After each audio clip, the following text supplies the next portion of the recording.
Season 3, Episode 7. Whoa, Nilly, this is a spoiler review. This is going to be craziness is going on, folks. We have dissension amongst the traders. No surprise from the last episode, but at the table, everyone's accusing everybody, and certain people, such as traders, are even voting Boston Rob out, with, of course, that strong accusation from Derek, and a pushback from Boston Rob.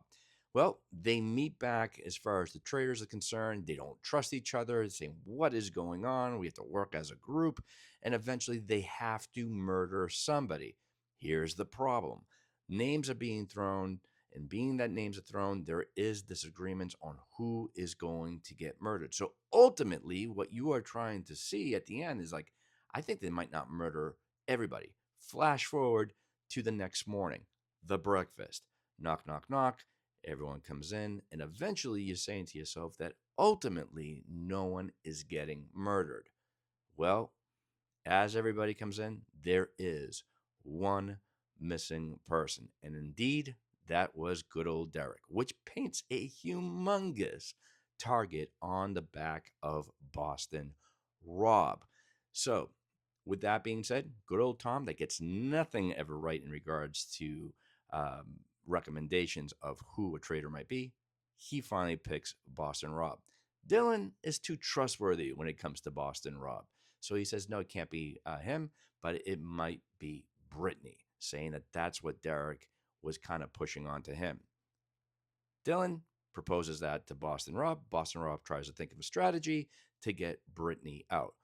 The next thing is a challenge. It's very much of a wedding theme type of thing that they're all dressed in really macabre wedding guest gear, and they have to team up with people, teams of two. And fast forward, they're doing a challenge where they are holding hands through a clear cube, and a bunch of maggots and millipedes and snakes and all that type of stuff is being thrown upon them or placed in this cube, and they cannot let go. And they have to make it to 8 minutes. If they make it to 8 minutes, you get a shield, and ultimately is the process of elimination. With that being said, Boston Rob and Sierra win the shield. Okay, after that is done, we are now minutes away from the table. Now, Boston Rob has to really think of a great strategy. This guy is a massive game player, total poker face, a veteran of these reality competitions. So he is trying to push the theory of getting Brittany out, where, of course, the numbers might be going against him in regards to other members of the good old castle.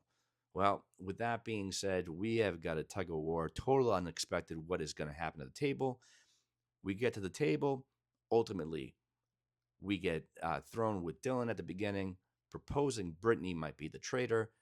Brittany then fires back, Boston Rob, in the classic Boston Rob type of thing. Cold as ice, makes the accusation for Brittany. Tom pops up for Rob. Then eventually you have Caroline and Danielle, which promise with Rob that they will work as traitors to get everybody out and eventually make it to the end. Well, there's dissension.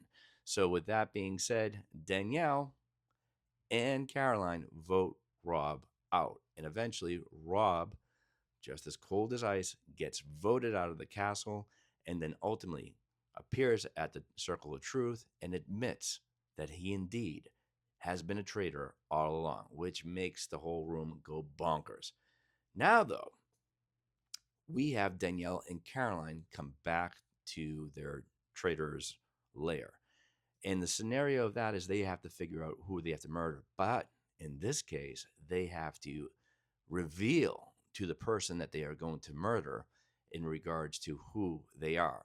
It is going to set in a pretty much what looks like a chapel of sorts, one by one, the 6 individuals that did not make it in regards to the previous challenge.